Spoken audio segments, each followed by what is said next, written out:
Abatirwa amasasi na Violet Katushabe, Joel Mugume na Julius Tugume bona baturabe cyaro cya Kipongo omuraka gwa Kinogozi omugombora ya Buhimba omu district ya Kikube. Aba twabahikaho mu irwaro kandi batirwa amasasi abapolisi ba Kinogozi abari mu Denis Arinitwe na Harold Mwesugwa. Violet Katushabe watirwa isaso mu ibere ryashohoro mu mugongo.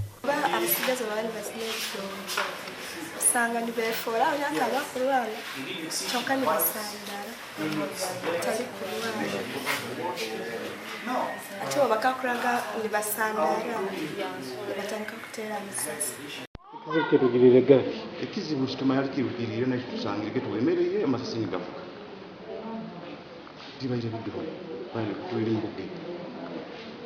mugasangire nyemereye balesa abasirikali bokulinda abasikali mukiro bayibefukole bagamba nti banywege muno mwenge batamira baruga muri mugwa batayika kutera amasasi kwa kumalira no mwana wange ni bakutera mwisa wiko wibwa mukira ndozego mwana munyanya nayo kana idi mukiro ngo mwana wa muteivu wayo.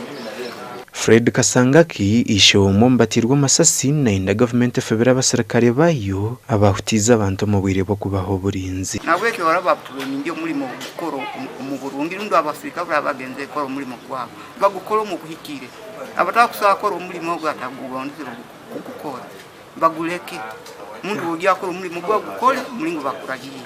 Report yintungire ko wa dikisi wange ku ngamba nti hazega abantu bayine bisho bayina n'amabali batanka kutera polisi na polisi mu self defense yerwanaho icyo gubi yarasaba abantu basatu mu cyaro na basajja babiri nsajja mu isasi mu cyamure mirimo batabandi bagabahiremo kandi bakubajyanjaba ikijumire kikobe cyo government ikijumira muno teyenkura ngejo kandi tukuseruriza Amurana tumusime orokore byo kwerinda wa district ya Kikube yajumere kikorwa cy'abasirikare gutera amasaso mu bantu kwenda kugamba ikintu kirege kikorwa kibi kandi ka government kikorwa kino kijumira okuba teyenkora ya government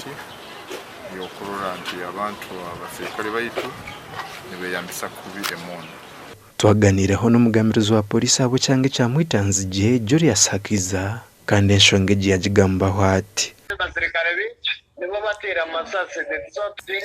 babire deployed there na also waba deployed ati kugira ngo abantu babatashinga bo bende bagade so just twabayo kugira ngo tubabuze n'iki biroke nyine twumvaminge n'iki biro Gasha kwa Ambrose Nwagaba Katoto.